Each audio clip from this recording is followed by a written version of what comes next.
Working Man Investor. Today's video, President Trump's tariffs won't lead supply chains back to the U.S., but companies will go low tariff globe hopping. I'm going to read an article from CNBC. It's about a week old, just discussing what companies' surveys have said about tariffs and whether that's going to lead to manufacturing coming back to the United States. And a lot of that's in this article just reinforces what I've been talking about, how the Cantalone Effect isn't going to let manufacturing jobs come back to the United States en masse, that we had our day in the 50s and 60s as the manufacturing hub of the world, and we can't do that anymore because of our standard of living. This article really reinforces that. Even today, Apple came out and there's some talk about them investing $1.5 billion, I think it was, into making the iPhone here in the United States, but now they're talking about doing it in India as opposed to China, where it's at now because we're close to a trade deal with them. This is what countries are going to do. They're going to bounce around and they're going to try to find the lowest tariff countries because it's cheaper to pay a tariff than to manufacture within the United States. And even if we manufacture within the United States, because our standard of living is so high, we need a certain wage, at least $20 an hour. We need some type of health insurance. We probably need some type of retirement matching 401k that the Vietnams and the Chinas and the Malaysias and the Mexicos of the world don't need. Because of this, our manufacturing costs are more expensive. It just simply costs a lot more to make iPhones in this country than it does in other countries because you have to pay your worker more. Your costs are more. When your costs are more, your expenses are obviously more. When your expenses are more, you can't sell it as cheaply. This is why we're not going to ever manufacture things such as iPhones that can be in t-shirts and jeans, things that are being manufactured in other countries, and export them to the whole world. We can manufacture things and we can sell them in this country to us at a higher inflated price. But to truly bring a manufacturing boom back to this country, the way people are hoping, you need the foreign buyer. And in order to compete in the global economy and sell to the foreign buyer to other countries, you need to be able to produce it cheap enough to compete with where the same products are being produced in the rest of the world. The American worker can't work for $5 a day like a Vietnamese worker can, or a Malaysian worker can, or a Mexican worker can. This is the Canion Effect. Richard Canion, he wrote an essay. If you ever want it, download it from the Mises Institution. Read chapters 6, 7, and 8 in part 2. He discusses there that as people move into luxuries, as our standard living starts to increase, as we start to make more money, we start to buy the car, we buy the house, we take the expensive vacation, we buy really nice furniture for our house, just whatever luxury item you can think of. You go out to eat more often. And what happens with that is that money gets into the economy and it starts to drive the price up. To find equilibrium, supply and demand have to meet. And it always meets at a higher price, almost always. When that happens, we don't want to give up our standard of living as the American worker. So what do? It's natural. We demand a higher price from our employer. The employer then gives us a raise. Now that we're making more money, our products that we're producing are more expensive. This is how we lost our global trade. This is how we began to run a trade imbalance, is we would export it.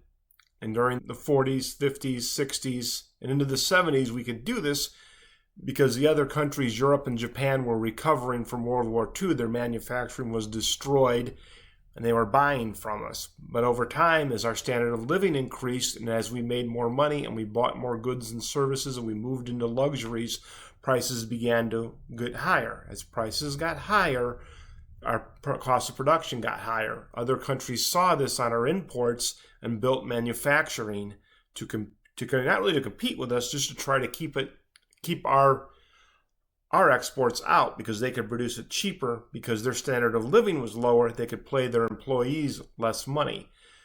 At first they made it was junk.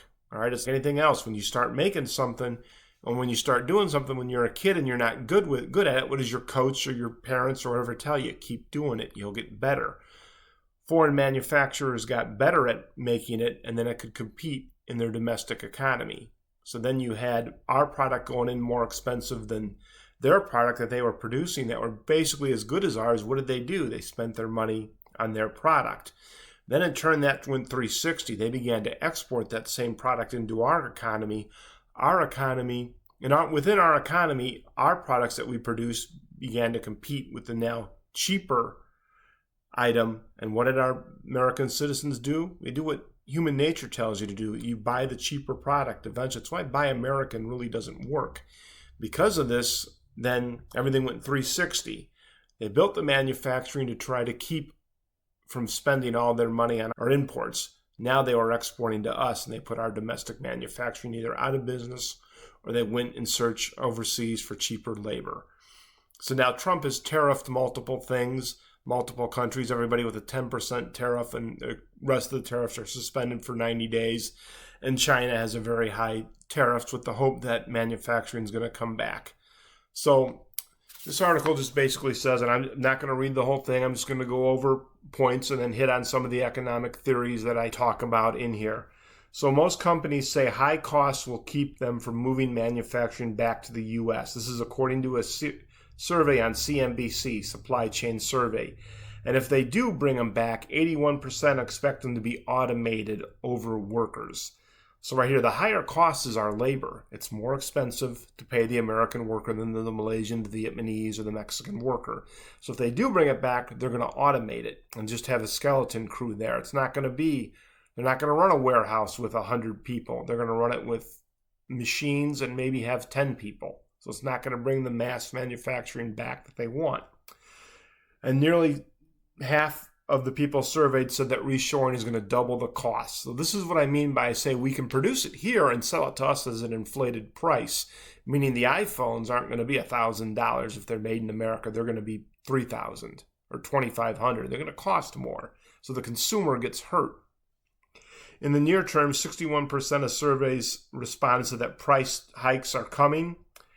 Yeah, and tariffs are inflationary, whether we like it or not. They just are. They're going to pass at least some of the expense onto the consumer.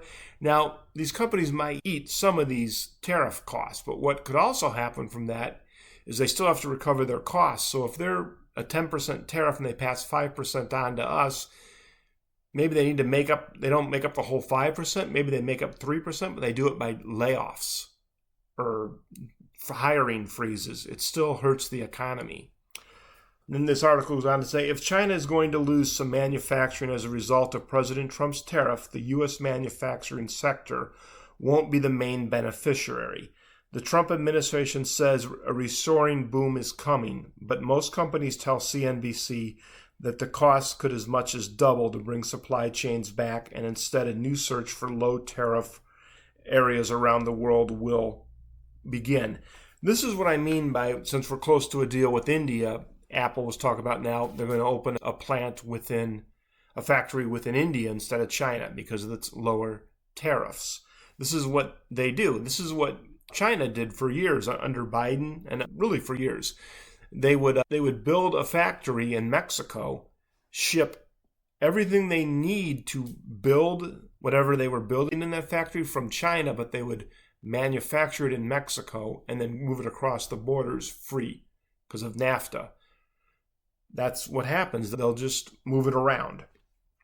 So nearly 3/4 of those surveys, 74%, said cost was the top reason for saying they would not be reshoring production, followed by a challenge of finding skilled labor. There's the second time it's mentioned this in the article, our cost. I'm not going to keep hammering away at that. The American worker is expensive. We're more expensive than most places in the world because our standard of living is so high. We are the biggest economy in the world, and we are the richest country in the world. So because of that, our cost of labor is expensive. The other one, the challenge of finding skilled labor, 21%. 21% people said this. You want to know where jobs are right now? For every 5 skilled laborer, carpenter, electrician, plumber that are retiring, there's only 1 young person to take that spot. And at this time, you're starting to see Gen Z, as they're getting ready to enter the workforce, they are not going to traditional schools. They're going back to trade schools and learning a skill. That's important, and that's a direct reflection upon our education system. Since the 80s, They pushed all the trades out of the schools, all the shop classes that we used to have. And we used to tell kids, especially young boys, sit down, do this worksheet, and if you can't do it, here's this mind-altering drug, and you're the problem. And now, 30, 40 years later, we've got a situation where we need more skilled labor. So how do you use that to your advantage? Subscribe to my channel if you're enjoying this video, and look up the video that says work construction and make yourself rich. There I break down house hacking. If you're a plumber, if you're an electrician, start saving your money, learning that job, learning other skilled tradesmen, getting to know them, getting their number in your phone, learn how the permit systems work in certain towns, which you'll know just from being in construction, and then look for the worst house in the nicest A or B area. Buy that house, move into it, and fix it up. In 2 years, if you're single, you can sell it and not pay taxes up to $250,000. Or what you could also do is after you get done fixing it up and you're saving money, live into it for a while and repeat that strategy. Buy another beat up house in a good A or B neighborhood, move in and fix it up, and in the meantime, rent out that first house and keep rinsing and repeating that strategy. That's what I mean when I talk about in that video, weaponize your career. Find a job that you can use to create passive income. And the trades are in demand, and there's ways to house hack. That's called house hacking that I'm talking about. So back to this article. Again, like I said, I'm just going to hit on some of the things I talk about within this article because there are still ways to build wealth in this country. I know a lot of people are struggling right now, but there's still ways to do it. So the majority of respondents estimate that the price tag of building a new domestic supply chain would at least double current costs. 18% said it would likely be more than twice as expensive. There again, part of the reason it's so costly for these manufacturing to even move back is because we're lacking the skilled labor. So you could, again, you learn a skill, you could have job security, and then you could house hack. You could weaponize that career to make money, to make passive income. And you don't have to fix toilets on your day off. Turn it over to a property manager. Make it as passive as you can and focused on your career and your strategy. So instead of moving supply chains back to the United States, 61% said they would be more cost-effective to relocate the supply chains to lower tariff countries. This is what's going to happen. As we reach trade deals with other countries and start to lower tariffs, they'll just relocate to those lower tariff countries and export for there before they'll manufacture here. And even if they manufacture here, say they start to manufacture iPhones here, they're not going to close their plants down in China or India or anything like that. That iPhone that's being manufactured in the United States is predominantly going to be manufactured to sell to the American citizen because they're not going to be able to export and sell in the global economy because, again, of cost of our labor. So they'll leave that India plant open, and that India plant, that's going to be the exporting hub to the rest of the world for iPhones. It won't be the United States iPhone manufacturing facility. This is what I mean by saying if you really want to bring manufacturing back in mass, you need the global consumer. The global consumer is going to want to buy from that India manufacturing because the phone will be a lot cheaper. They're not going to buy from the United States factory just to help out the United States. Not going to happen. These are the issues with this. This is the Cantalone Effect. These are the issues, the economic forces that are in play in every economy that politicians cannot regulate out. I wish they could. I would love to be wrong, and a year from now, 2 years from now, making a video saying that I was wrong and manufacturing's booming into this country and poverty is dropping in this country and children without health insurance and families without health insurance are dropping because we have the jobs to support that. But economically, studying economics the way I do, and these economic laws such as the Cantalone Effect, Triffin's Dilemma, Gresham's Law, the history of how nations rise and collapse, I just don't see it. So back to the article. In addition to tariffs, consumer demand and raw material prices, as well as current administration and ability to provide consistent strategy, were cited as key supply chain concerns. Forward guidance is so important. The Federal Reserve does that, and the president does that. And I don't want this to be an anti-Trump video. I'm not anti-Trump. Like I said, I want him to succeed because then I succeed, you succeed, America succeeds. But I think we can all agree that his communication skills from him and his team to guiding the markets and guiding the American people and guiding CEOs, he's got to do better. He's got to do better. We have so many CEOs flat out now coming out and saying, we don't know what we're going to do. We're not buying right now because we don't know what's going to happen with tariffs. He's got to communicate better. That's so important. Then it goes on to just say that things like the American Footwear Association and footwear distributors, so shoes and things like that, are not going to be coming back to this country. Look, in Malaysia, they're manufacturing jeans for $10 a pair of jeans. We can't do that in this country. The jeans will be twice as much. And there again, if they're manufacturing them for $10 a pair of jeans in Malaysia, where is the rest of the world? Where is the foreign buyer going to buy their jeans from? Were they being manufactured for $10 a jean, or were they being manufactured in the United States for what? I'm just guessing $25 a pair of jeans. What's the average consumer going to do? They're going to buy from the Malaysian one.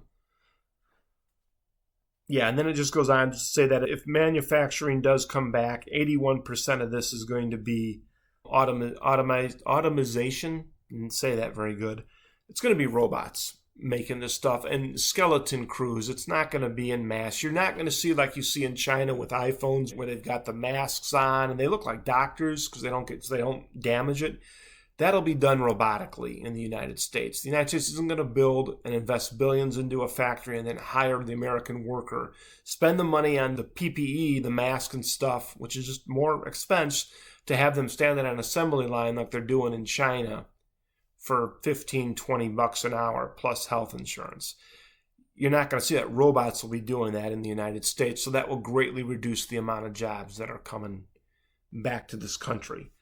So that's just kind of what I got for you today. It's important to understand the different economic forces moving within our economy because those really control what's going to happen. And once you understand that, you can properly prepare for it, which is what my channel is about. Once you understand what's going on, you begin to accept it, and then you can prepare for it and invest for it to protect yourself and your family. So that's what I got for you today. Working man investor, keep grinding, people.